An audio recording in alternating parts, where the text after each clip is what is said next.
Hello viewers, আসসালামু আলাইকুম। কেমন আছেন সবাই? আশা করি ভালো আছেন। আপনাদের সামনে আজ আরেকটি নতুন বিষয় নিয়ে উপস্থিত হলাম। বিষয়টি হচ্ছে জাতীয়করণের দাবি, সোমবার থেকে শিক্ষকদের গ্যাদারিং ফর ন্যাশনালাইজেশন কর্মসূচি ঘোষণা। চলুন এ বিষয়ে বিস্তারিত জেনে নেওয়া যাক। বেসরকারি এমপিওভুক্ত শিক্ষা প্রতিষ্ঠান জাতীয়করণের দাবিতে টানা পঞ্চম দিনের মতো অবস্থান নিয়েছেন শিক্ষক কর্মচারীরা। এমপিওভুক্ত শিক্ষা জাতীয়করণ প্রত্যাশী জোট এর ব্যানারে তারা এই কর্মসূচি পালন করছেন। রোববার 15 ফেব্রুয়ারি সকাল 10টা থেকে জাতীয় প্রেস ক্লাবের সামনে অবস্থান নেন তারা। একই সঙ্গে আজ অর্ধদিবস কর্মবিরতিও করেছেন আন্দোলনকারীরা।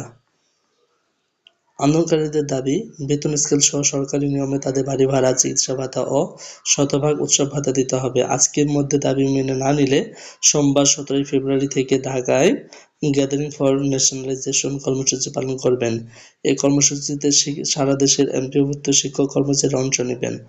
এমপিওভুক্ত শিক্ষা জাতীয়করণ প্রত্যাশী জোটের যুগ্ম সদস্য সচিব আবুল বাশার বলেন, আজকের অবস্থান কর্মসূচি থেকে সিনিয়র নেতারা পরবর্তী গ্যাদারিং ফর ন্যাশনালাইজেশন কর্মসূচি ঘোষণা দিয়েছেন।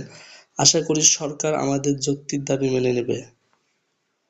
অবস্থান কর্মসূচি চলাকালে অন্যদের মধ্যে বক্তব্য দেন জোটের যুগ্ম আহ্বায়ক প্রকৌশলী আবুল বাশার, শাহ আলম, মোহাম্মদ জহিরুল ইসলাম, মোহাম্মদ আব্দুল হাই সিদ্দিকী, মোহাম্মদ রবিউল ইসলাম, মোহাম্মদ তোফায়েল সরকার, অধ্যক্ষ আলাউদ্দিন, জাহাঙ্গীর হোসেন, অধ্যক্ষ হাবিবুর রহমান, অধ্যক্ষ আবু সাইদ মোল্লা, উপাধ্যক্ষ নূর আলম খান, অধ্যক্ষ রুহুল আমিন প্রমুখ।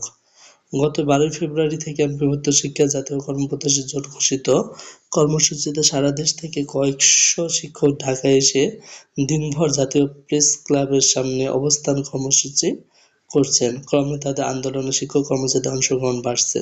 হ্যালো ভিউয়ার্স, আপনারা যদি আমাদের চ্যানেল নতুন হয়ে থাকেন, চ্যানেলটি সাবস্ক্রাইব করে পাশে বেল আইকনটি বাজিয়ে দিন।